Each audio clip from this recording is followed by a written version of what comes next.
Hi there, in this video I'll be working on a Hotpoint EW74 cooker and specifically on the removal and replacing of the main oven element.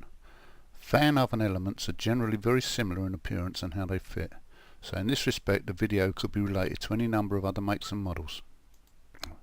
It is possible to replace these elements from the front without disturbing the cooker, so if done properly this could be an easy repair. The first thing to do is to disconnect it. Because of the very high ampage used by cookers, it's best if you switch the appliance off from the mains or remove the fuse in the main box. At very least, switch the unit off from the wall socket and remove that fuse. Under no circumstances work on a cooker while it's still connected to the mains power supply.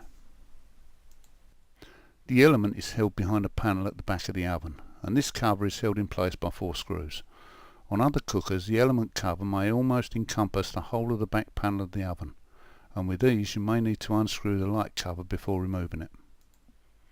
The screws could be rusted in or very tight, so make sure you use the correct screwdriver bit or you may end up damaging the head of the screw and have to drill it out. With the cover off you can see the fixings for the element. As well as the 2 top screws, this one has a screw at the bottom to prevent it from vibrating as the fan goes round. Remove all the screws and be careful how you extract the element from the rear of the oven, because you could pull the wires off. And if one of them fell into the hole, you'd need to pull the cooker out and remove the back to get to it. So with this in mind, after disconnecting the wires, pull them through as far as they'll come without tugging on them.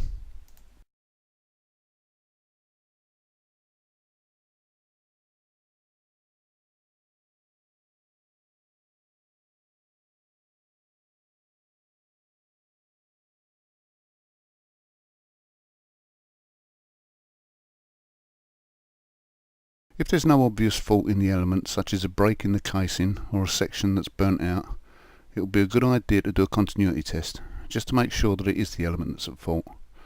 If you get a reading, then the element should be okay and the fault will lie elsewhere.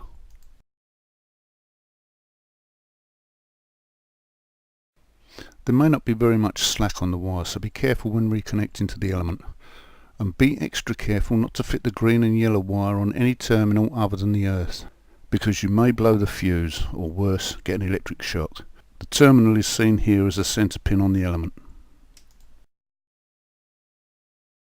It's not advisable to switch the cooker on before all the relevant components have been replaced, but if you do decide to test the element and fan before replacing the cover, then make sure the timer is not set to auto and the door switch is pushed in. The longer you leave it on, the hotter it will get, so you may need to let it cool down before replacing the cover, or you could burn your hands. All that remains is to replace the screws in the cover and the job's done.